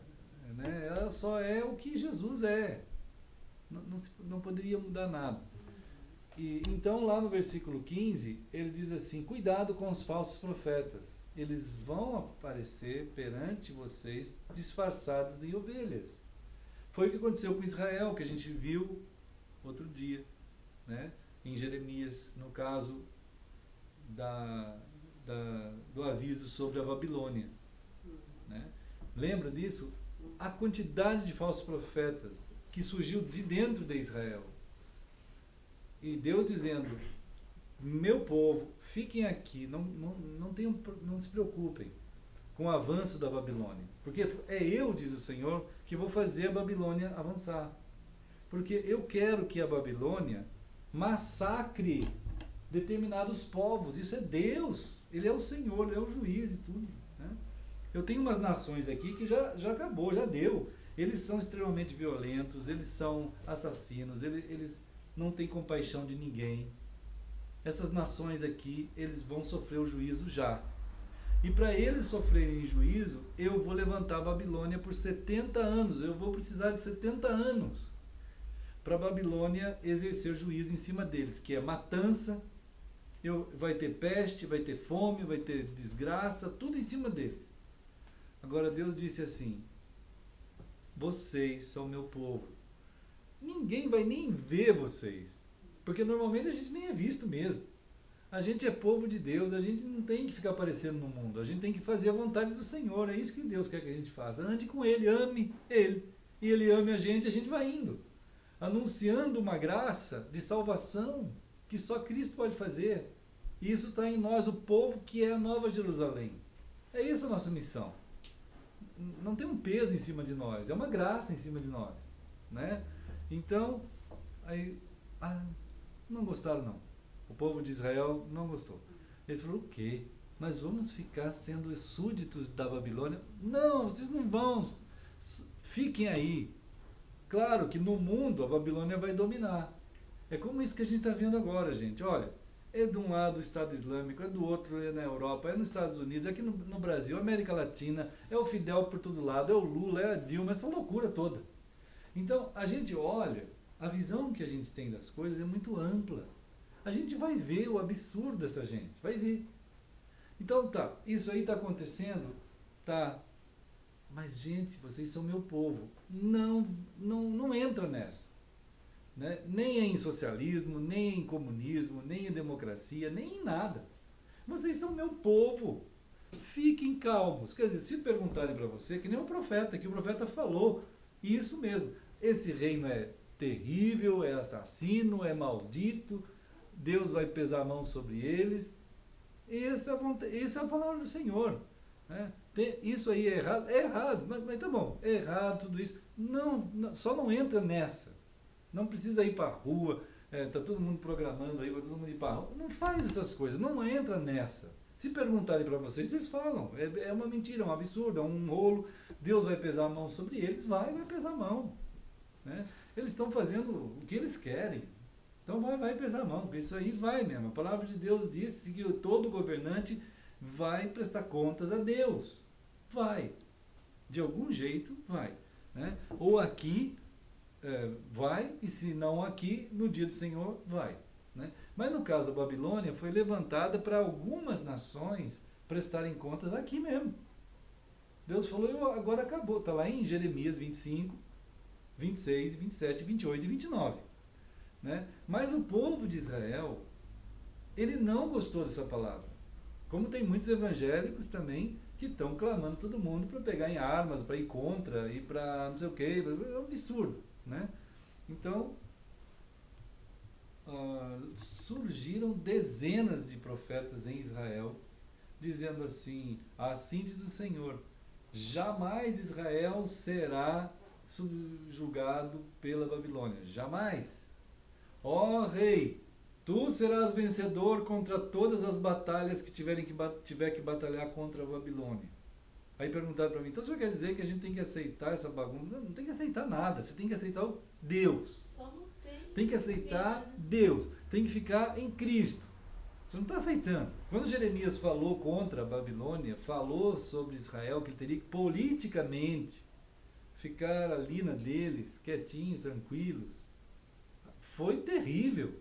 Aquela multidão de profetas que se levantou, gente, contra Jeremias, não foi fácil, não. E está lá, descrito. O povo de Deus precisava ler, ou ser lido, né? Porque a palavra de Deus é assim, né? Então, aí os profetas falaram assim, Jeremias, nós vamos te matar. Não falaram assim tão calmo, né? Não é assim que nem os doutores de hoje. Os doutores de hoje vão falar qualquer coisa, eles vão falar com educação. Naquele tempo, os falsos profetas pegaram para matar Jeremias. Está lá escrito, resolveram matar e acabou. E depois Jeremias foi lá, falou de novo, depois mataram mesmo, né? Acabaram com Jeremias. E não só ele, mas com tantos profetas, até que Jesus tentou e falou sobre Jerusalém. Ai, ó Jerusalém, né? Eu queria tanto juntar vocês.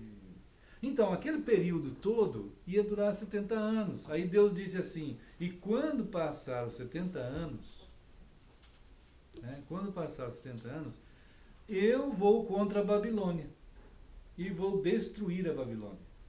Está lá nesse texto. E foi isso que aconteceu. Foi exatamente isso. Só que ao invés de Israel ficar no canto deles, tranquilos, eles quiseram se levantar contra a Babilônia. Né? Aí, claro, não tem como vencer. A Babilônia entrou lá, pegou Israel, acabou com Israel, dividiu eles no meio, trouxe uma quantidade para a Babilônia. Aí lá foi Daniel, foi aqueles amigos dele, foi tudo para lá. Por causa desse rolo que o governo de Israel fez, ouvindo os falsos profetas. Né? Hoje a quantidade de pastores que são falsos profetas é imensa. Eu creio que eles têm boa intenção. Muitos, maioria talvez. Eles não estão pensando que eles estão indo contra a Bíblia, mas eles estão indo.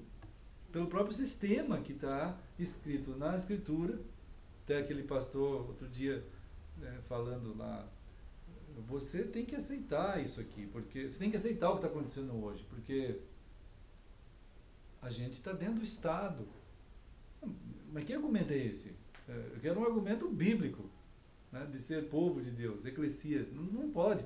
Mas o pessoal não ouve a Bíblia, a palavra. Né? Eles ouvem o que os doutores estão dizendo, os que os pastores estão dizendo. Né? Então, aí Israel foi preso, passou aquela lamúria e tudo aquilo. Foi uma luta. Não precisava ter passado. Então agora nós estamos diante de um levantar de véu. Jesus chamou João e disse, João, isso vai acontecer no mundo. Né? Aí o pessoal não tem profundidade escatológica. Né? Aí eles ficam imaginando que Jesus vai voltar a ficar sentado lá em Israel, né? Que Israel é o lugar onde Jesus vai reinar. Então é uma confusão que a gente já falou aqui muitas vezes, né? Milênio, tem gente que pensa que o milênio vai vir ainda, e é uma coisa que é um momento da história em que tudo isso tem que acontecer, e está acontecendo. Esse aqui é simples, é uma coisa muito simples. Armagedon, né, a grande batalha, é a batalha que está acontecendo. E a igreja ainda pensa que vai acontecer. E então ela fica aí, fazendo piquenique para tudo que é lado. E não vê a desgraça que o próprio mundo hoje está tentando estudar, né? Está vendo o que João viu, Jesus mostrou a João. Então não é uma coisa não é para a gente ser, como dizem, catastrófico, ou pregação de catástrofe. Apocalipse é uma pregação de catástrofe, né? Ele está falando, João, olha, o mundo vai estar dominado por um pseudo-reino, né? O diabo vai se levantar, vai usar as bestas que vão surgir, as bestas vão ter chifres, que são os comandantes, como esses homens todos da política e da religião, né, mundial. Vai surgir a grande meretriz, que é a grande união das forças espirituais do mundo, que são as religiões, achando que são relevantes, que depois, no fim, lá em Apocalipse 17, 18, diz que essa meretriz vai ser destruída pelo próprio poder político do mundo, né? O mundo vai olhar finalmente para essas religiões estabelecidas e vai ver que não serve para nada. E vai ver que está atrapalhando. Isso está escrito em Apocalipse 17, 18, com essas palavras. Quase. Não do jeito que eu fui, mas está dizendo que o próprio ambiente político vai destruir a meretriz, né? E o Senhor, lá dentro de 18, ele diz assim: saiam do meio disso, chamando o seu povo. Deus está dizendo, é o povo de Deus que está formando a meretriz.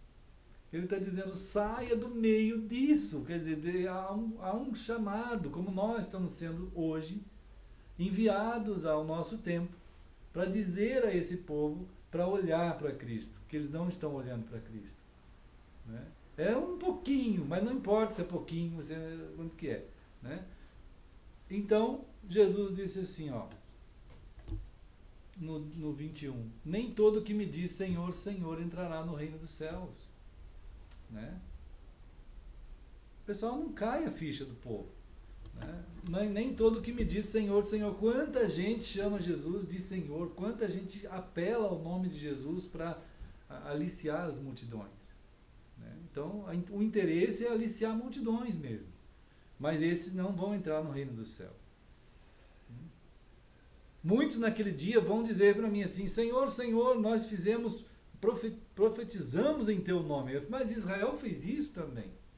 Eles foram lá perante o rei e disseram: assim diz o Senhor. Olha a ousadia. O pessoal hoje é capaz de abrir a Bíblia e dizer e pregar a Bíblia. É isso que quer dizer em nome do Senhor, né? Mas em teu nome até expulsamos demônios, e milagres foram feitos em teu nome. Esse é o argumento. Então eles fizeram e nós fizemos. Olha a diferença aqui, né? Nós fizemos, nós profetizamos, nós expulsamos demônio, nós isso, nós aquilo. Eles fizeram, mas Jesus não está neles. Então foi uma obra feita pelos homens. Simplesmente eles se desconectaram da palavra do Senhor, né? E foram fazendo as coisas em nome de Jesus. Eles foram fazendo, é tudo nós. A centralidade é humana. Não foi Jesus mandando eles e levando eles. Porque é isso que é estar estar em mim, a videira. Que é vocês, cada um de nós, cada dia da semana, a gente ter esse entendimento, cada momento, né? Então, os irmãos lá em São Paulo, graças a Deus, estão firmes, igual nós aqui. Os irmãos lá em São Bernardo, os irmãos vários em outros lugares também. Há um chamado, né, do Senhor, que está acontecendo. Pessoas estão... Alguns passaram lá também, lá na reunião em São Paulo, em Campinas, eles passaram pelos encontros e aquilo foi muito pesado. Essas palavras são fortes. Porque elas não vão fazer aliança com mais nada. A palavra do Senhor não vai. Não adianta, que não tem como. Ou você está em Cristo ou você não está. Mas olha que o pessoal... Lembra que Jesus falou, mas o meu pai, eu preciso sepultá-lo. Ah, mas eu não sei quem, mas não sei quem. Não dá. Não dá. Né? É isso. Vamos, porque é urgente ir em Cristo. Né? Bom, irmãos, então, né, a gente vai pensando sobre esses textos da palavra, vai deixando esses textos alcançar a gente. Né? Vamos deixando. E só assim, chegando aqui mais, concluindo aqui, em João, no capítulo 15, de novo, né? João 15.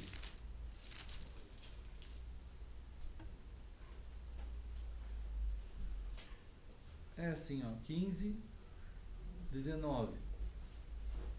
18 e 19, né? Ah, bom, 17 também. Eu estou mandando a vocês que vos ameis, né, uns aos outros. Claro, amar, o amor de Deus, ele é algo que parte em busca do outro. Isso é muito importante a gente saber. O amor verdadeiro, ele vai na direção do outro. O amor nunca é egoísta. Não é possível alguém amar sozinho. Não dá. Não é assim. O amor verdadeiro, o amor que ama sozinho, é um tipo de narciso. Né? Narciso. Aquele negócio lá da Grécia, aquela lenda, né? Ele era um ego autofilia, que fala Paulo. Paulo falou da autofilia, que é o amor a si mesmo. É um tipo de, quase um homossexualismo dele com ele mesmo. Um negócio maluco total, né? Então, mas o amor verdadeiro, ele é para lá, é em busca do outro. É como aqui, ó, João 15, 17. Eu mando a vocês que vos ameis uns aos outros. Quer dizer, o amor de Deus está em nós, ele vai na direção do outro. Ele não fica centrado em ti. Ele é de Deus e em ti ele vai em busca do outro. O fato da gente amar e estar em busca do outro é uma coisa profética. Porque o amor, ele parte em busca do outro humano, como outro Deus. Ele parte em busca de Deus também. Ele só é amor assim. Por isso que Jesus disse que o mandamento maior é amar a Deus sobre todas as coisas e ao próximo como a ti mesmo. Esse é o amor de Deus. Ele parte na direção do outro. Né? Ele vai na busca do outro e de Deus. Né? E quando a gente vai crescendo, assim, num lar, a gente começa desde cedo, né, a querer ser amado. A criança quer ser, mas a criança quer amar também. Né? Ele quer amar. Tanto é que ele quer amar, que ele quer ajudar. Ajudar o pai, ajudar a mãe. A gente começa a crescer, a gente fica pensando assim, quando a gente é adolescente, a gente fala assim, eu queria tanto alguém para eu amar. Um namorado assim, por exemplo, para namorar. Eu queria tanto alguém para amar. Eu ficava amando a Nancy sem conhecer a Nancy. Eu era profético o negócio. O amor é meio profético, né? Ele fica esperando alguém. Você não fica assim, eu quero amar ninguém. É um absurdo, né? Não tem esse negócio. O amor ele busca alguém, né? E aí ele é um grande exemplo de busca. Né? O amor parte na direção do outro. Né? Então, esse é o amor de Deus. Né? Ele vai na direção do outro. Então, eu queria alguém para eu amar. Ele não se contenta em si mesmo. Não tem como acontecer isso. Nunca. Não dá certo. Então, por isso que Deus tem que nortear sempre o nosso sentimento. Né? O sentimento. Então, a relação com Cristo vai trazer para você os sentimentos de Cristo. Então nós somos chamados para sentir os mesmos sentimentos de Cristo, o mesmo tipo de amor que parte na direção do outro e do próprio Deus. Você vai querer, né? Aquela realização acontece quando você percebe que a outra pessoa está recebendo aquele teu amor. E a outra pessoa, por sua vez, vai também querer amar assim. O Deus vai produzir um amor que parte na direção da outra pessoa. É quase um servir um ao outro. Né? Por isso que Paulo fala que a mulher não é mais dela mesma, mas do marido. O marido não é mais dele mesmo, mas da mulher. No sentido do amor. Né? O amor. Então, essa coisa toda de falar, dia da mulher, né? Hoje aí. Então, todo mundo falando que a mulher tem que conseguir isso, conseguir aquilo. Ela precisa de Deus. A mulher precisa de Deus. O homem precisa de Deus também. Então, essas coisas genéticas, grandes, senão não vão conseguir viver tudo aquilo que Deus preparou para a mulher viver, para o homem viver. Né? Então, essa é uma reflexão profunda do Senhor quando se trata de levar a gente para a razão real da vida, né? Em que Ele vai lidar conosco nessas profundidades, que Ele pode trazer para nós aquilo que Ele tem, que Ele é, a seiva dEle, aquilo que Ele sente. Né? E vai ser uma bênção, né, irmãos? E você será uma bênção. Assim. Bom, vamos orar pensando na nossa relação com o Senhor, né?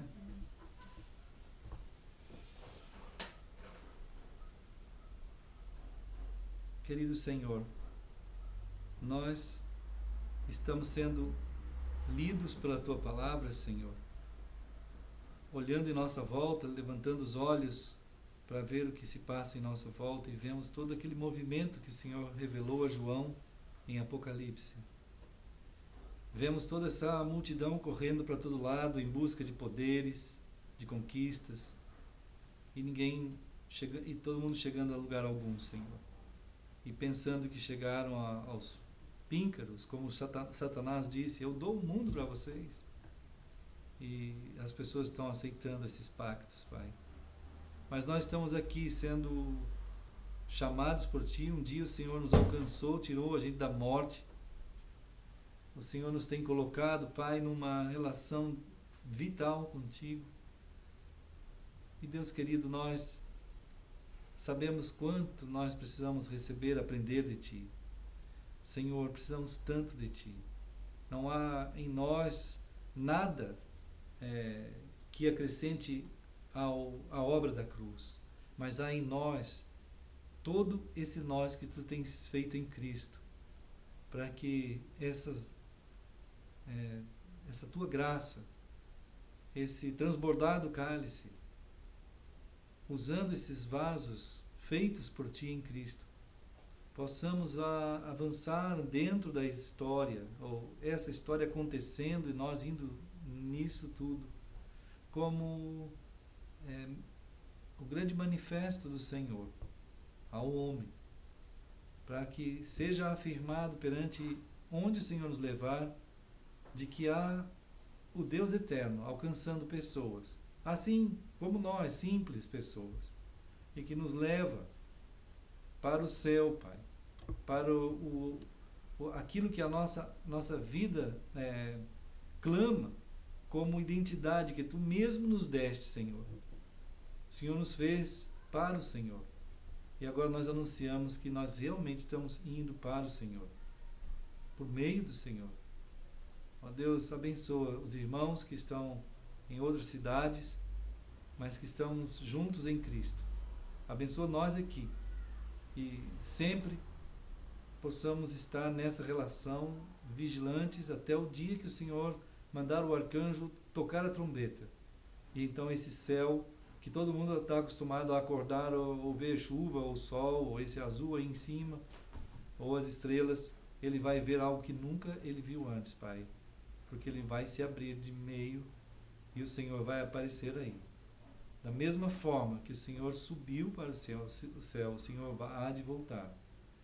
e vai julgar as nações pessoalmente e nos levar para casa. Ó Senhor, abençoa todos nós aqui. Queremos celebrar o Senhor agora, em nome de Jesus. Amém. Então vamos celebrar o Senhor, né? Com a ceia que o Senhor deixou para a gente celebrar. A irmã Nancy então vai entregar aí o pão. E isso está escrito em Mateus 26, naqueles momentos próximos do ato, né, de Jesus está indo à cruz, quando lá toda a desgraça e todo o mal, todo o pecado e a morte, tudo ele arrastou para a derrota dessas coisas e a vitória da sua graça. Ele então reuniu com os seus e procurou falar com eles sobre isso tudo que estava para acontecer, né? Ele falou para eles assim, que a Páscoa estava acontecendo e que agora aquela Páscoa já não era mais aquela Páscoa, porque a partir dali a aliança estava sendo feita nele, né? No sangue dele. Ele falou, a partir de agora a nova aliança é no meu sangue. Então ele pegou o pão e orou, né? Vamos orar então. Senhor, nós estamos aqui celebrando o que o Senhor fez por nós, que o Senhor estava falando com os seus discípulos naquele dia, preparando eles para o momento mais precioso, Senhor, o momento da redenção no teu sangue. O Cordeiro de Deus estava indo, como Isaac subiu ao monte, como todas as figuras, desde todos aqueles tempos, o Senhor preparou o povo para saber desse dia. Os cordeiros, a Páscoa. Finalmente, tu, pessoalmente, estavas subindo o altar do sacrifício. E ali, o teu corpo foi ofertado. E nós estamos celebrando que os acontecimentos que levaram à nossa morte, nosso pecado, toda a desgraça do inferno, tudo foi levado sobre ti. E nós estamos aqui celebrando como teu povo, na continuidade das celebrações, na continuidade dos dias contigo. E nós estamos aqui orando em nome de Jesus. Amém. Então, partiu o pão, deu aos discípulos, dizendo, tomai, comei, isto é o meu corpo. E assim, irmãos, como o Senhor ensinou, nós também vamos fazer.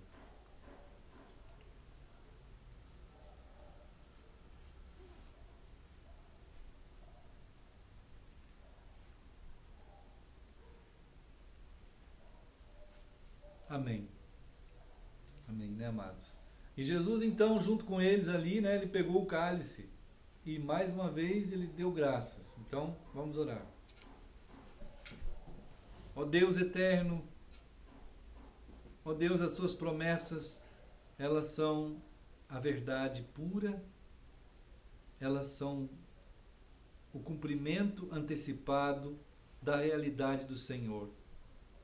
E assim como tu prometeste ao longo de séculos, ali o Cordeiro do Senhor estava agora derramando o seu sangue sobre a terra. A partir do altar do sacrifício, reivindicando sobre ele todas as nossas vidas, Senhor. Ó Deus, assim como o Senhor também deixou a sua palavra escrita como realidade que transcende todos os tempos, nos alcançando hoje no nosso tempo e nos levando aqui até o céu do Senhor.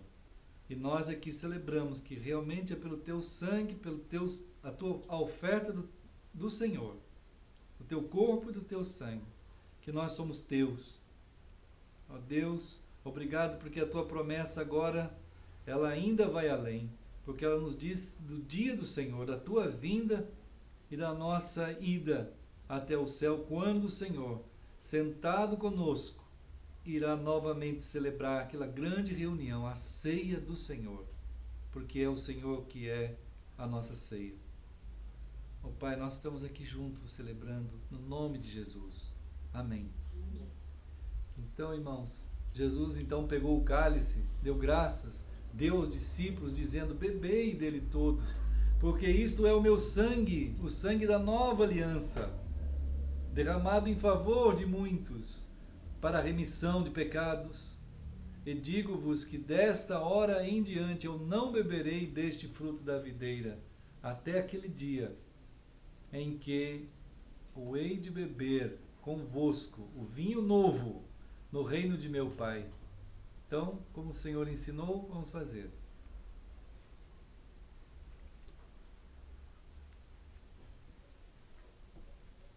E então, Senhor, na comunhão que só Cristo pode prover e fazer, nós aqui, em nome de Jesus, no Senhor, em nome do Senhor, nós fizemos, e na perseverança do Senhor, aquilo que o Senhor ordenou, e estamos continuando na continuidade do Senhor.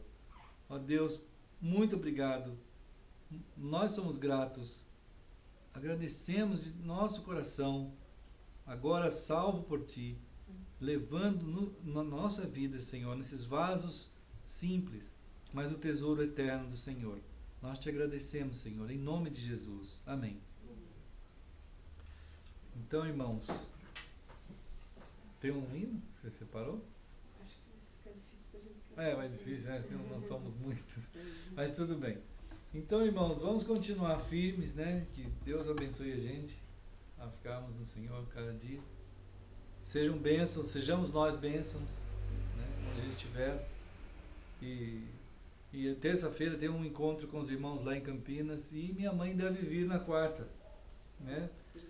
E a minha irmã também. A minha mãe e a minha irmã. Então elas querem muito ficar aqui um tempinho e vão estar com a gente, com a graça de Deus, no domingo que vem, né? E é assim que o Senhor leve todos nós na sua graça e paz, né? E Deus abençoe os irmãos em todos os lugares. E tem uma continuação. Tem ali, né, amor? Algumas coisas. E, então tá. Deus abençoe, irmãos queridos. Vamos ficar firmes. Então, deixa eu me virar aqui para os irmãos verem os irmãos.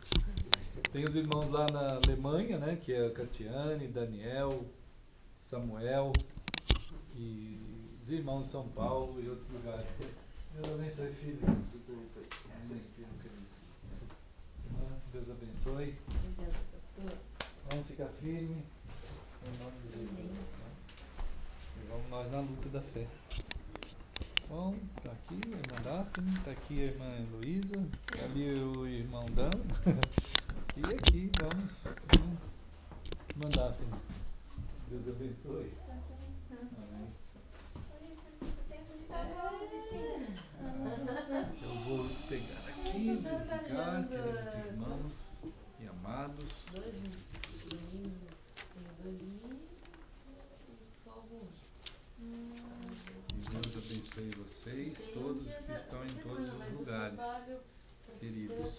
A Pri, o Cris, que estão lá na Itália, os irmãos da Alemanha, os irmãos dos Estados Unidos, de outros países, e os irmãos aqui do Brasil. Que Deus guarde os irmãos, em nome de Jesus.